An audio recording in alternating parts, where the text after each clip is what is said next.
नमस्कार विद्यार्थी मित्रांनो, आजपासून महाराष्ट्राची सिरीज, महाराष्ट्रातील समाजसुधारकांची सिरीज ही आपण घेऊन आलेलो आहे. @संदीप पाटील ऑफिशियल चॅनलला अजूनपर्यंत जर आपण सबस्क्राईब केलं नसेल तर कृपया सबस्क्राईब करून द्या, म्हणजे येणाऱ्या व्हिडिओची नोटिफिकेशन तुमच्यापर्यंत पोहोचून जाईल. चला तर मग विद्यार्थी मित्रांनो, MPSCमध्ये जर बघितलं आपण समाजसुधारक या टॉपिकवर कमीत कमी 3 ते 4 प्रश्न आपल्याला या ठिकाणी येत असतात. 10पैकी 3 ते 4 प्रश्न जर कधी कंबाईन ग्रुप बी आणि ग्रुप सीमध्ये जर येत असतील तर त्या मानाने समाजसुधारक, सोशल वर्कर्स हा टॉपिक किती महत्त्वाचा आहे यावरून आपल्याला दिसून येतं. त्या संदर्भात जर बघितलं मित्रांनो, आपण जे महत्त्वाच्या फॅक्ट आहेत समाजसुधारकांसंदर्भात त्या आपण प्रत्येक 10 ते 15 समाजसुधारक आपण एवढे मजबूत करून ठेवायचे की कसेही प्रश्न आले तरी आपण त्याबाबत टॅकल आपल्याला क्वेश्चन करता येईल. चला तर मग विद्यार्थी मित्रांनो, आपण त्या संदर्भात प्रश्न बघूया. महात्मा ज्योतिराव फुले हे जर बघितलं की खूप महत्त्वाचं कॅरेक्टर आहे आपल्या MPSCच्या दृष्टिकोनातून, आणि समाजसुधारकमध्ये सुद्धा सर्वात महत्त्वाचं जर बघितलं टॉप 5मध्ये महात्मा ज्योतिराव फुले यांना ओळखलं जातं. जर बघितलं मित्रांनो 1827 जर बघितलं त्यांचा कार्यकाळ जर बघितला 1827 ते 1890 अशा पद्धतीने त्यांचा कार्यकाळ हे खूप महत्त्वाचं आहे. जर बघितलं आपण त्यांचं मूळ गाव कटगुण, जिल्हा सातारा आपल्याला बघायला मिळतो. त्यांचं प्राथमिक शिक्षण हे पंतोजींच्या शाळेत झालेलं होतं. माध्यमिक शिक्षण स्कॉटिश मिशनरी स्कूलमध्ये इंग्रजी शाळेत झालेलं होतं. त्यांचे उर्दू शिक्षक होते मित्रांनो गफ्फार बेग मुन्शिव. त्यांचे जर बघितलं आपण गफ्फार बेग मुन्शिव हे त्यांचे जर बघितलं आपण त्यांचे उर्दू शिक्षक होते मित्रांनो. हे नाव लक्षात ठेवायचं, एक्झाममध्ये आलेलं नाव आहे.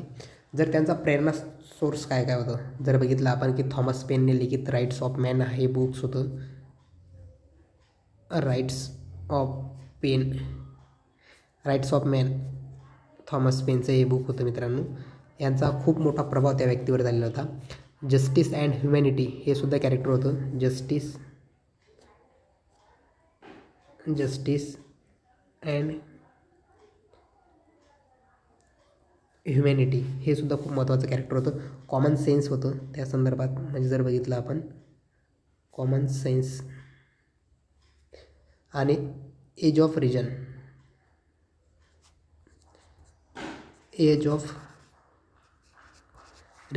हे खूप महत्त्वाचे बुक्स त्यांच्या संदर्भात होते.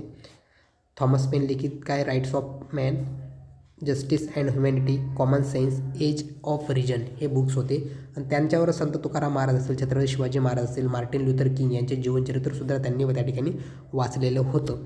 जर बघितलं त्याच्या पुढे जर गेलो मित्रांनो आपण 1851मध्ये अस्पृश्यांसाठी त्यांनी पहिली शाळा काढलेली होती. विद्यार्थी मित्रांनो, अस्पृश्यांसाठी पहिली शाळा त्यांनी काढलेली होती.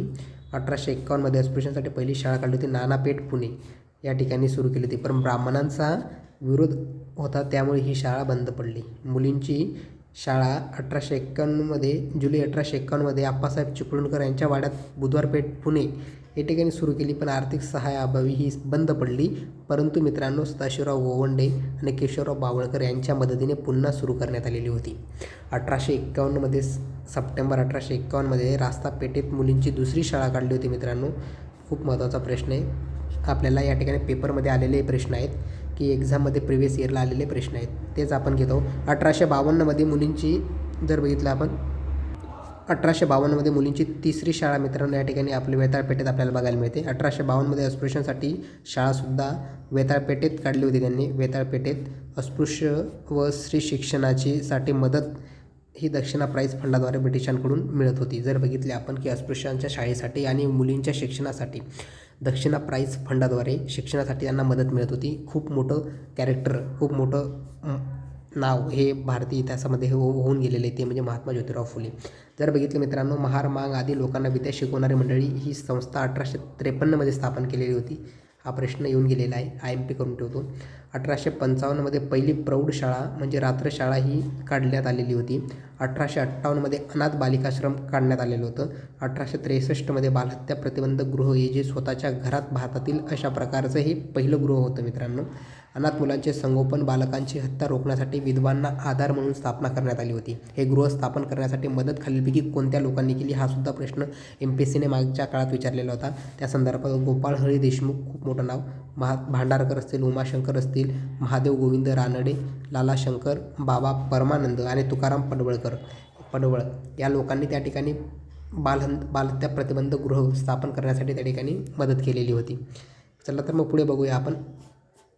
जर बघितलं आपण 24 सप्टेंबर 1873 रोजी त्यांनी सत्यशोधक समाज, खूप महत्त्वाचा समाज आहे मित्रांनो, आणि ती स्थापन केली. त्याचं ब्रीदवाक्य काय होतं मित्रांनो, सर्व साक्षी जगतपती त्याला नकोची मध्यस्थी, हे त्याचं ब्रीदवाक्य होतं मित्रांनो.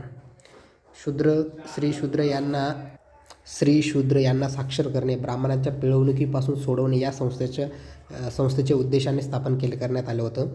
सत्यशोधक समाज आणि सामाजिक गुलामगिरी विरुद्ध आवाज उठवला. 1876 commercial and contract in company ही त्यांची स्थापन केली होती. 1877 मित्रांनो विक्टोरिया अनाथ आश्रम डॉक्टर शिवाप्पा यांच्या मदतीने दुष्काळ पीडित जे लोक होते त्यांच्यासाठी स्थापन केले होतं. 1884 म्हणजे Bombay mill hand association, Narayan Meghaji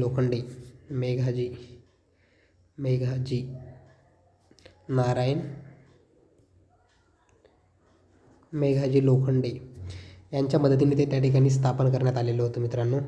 जर बघितलं बॉम्बे मिल हँड असोसिएशन, आत्ताच बघितलं आपण, भारतातील अशी पहिली मजदूर संघटना होती जी मुंबई या ठिकाणी स्थापन करण्यात आली होती. भारतीय कामगार चळवळीचे जनक म्हणून देखील नारायण मेघाजी लोखंडे यांना ओळखलं जातं. हे खूप महत्त्वाचं कॅरेक्टर आहे कामगार चळवळीमध्ये. नारायण मेघाजी लोखंडे असतील, परत नाम जोशी असतील, खूप काम जबरदस्त यांनी कामगार चळवळी संदर्भात केलं. आयटक असेल, इंटक असेल, बरोबर की नाही, या संदर्भातले कामं आपण बघू कामगार चळवळीमध्ये. 1852 पुणे लायब्ररी ही दलितांसाठीचे पहिलं वाचनालय सुरू केलं. स्त्रियांसाठी असलेल्या शाळेचे कार्यकारी मंडळ कार्यभाग जगन्नाथ सदाशिव हाटे. भारतीय बहिष्कृत शिक्षण प्रसारक मंडळसुद्धा त्यांनी स्थापन केलं होतं. जर बघितलं भारतीय बहिष्कृत शिक्षण प्रसारक मंडळ, आणि जर कधी बहिष्कृत हितकारिणी सभा विचारली तर डॉक्टर बाबासाहेब आंबेडकरांनी 1924 ते स्थापन केलेली होती.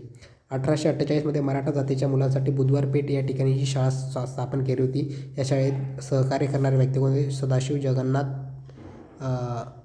जगन्नाथ हाटे आणि सदाशिव बल्लाळ गोवंडे आपल्याला बघायला मिळतं.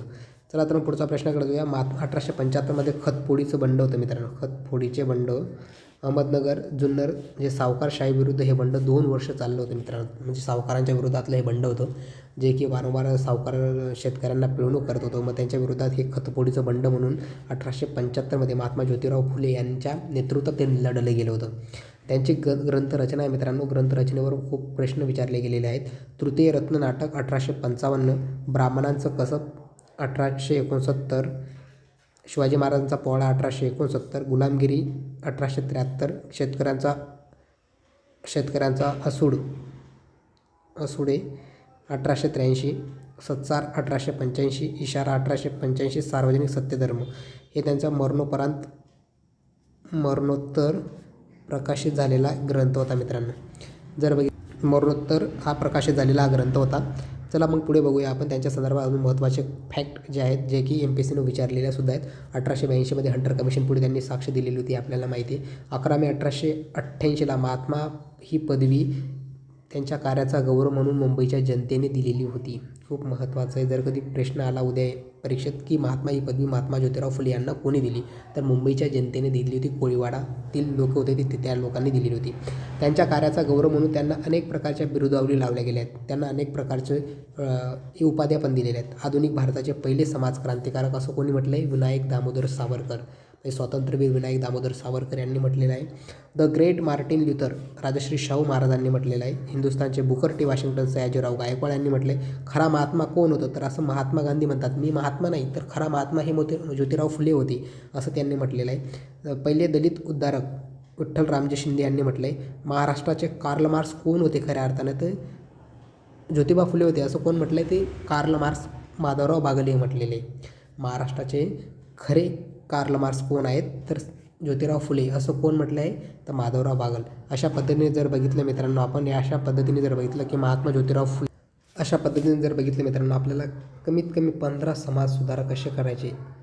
समाजसुधारक मित्रांनो, की समाजसुधारकांवरचे जवळपास 3 ते 4 प्रश्न असतात.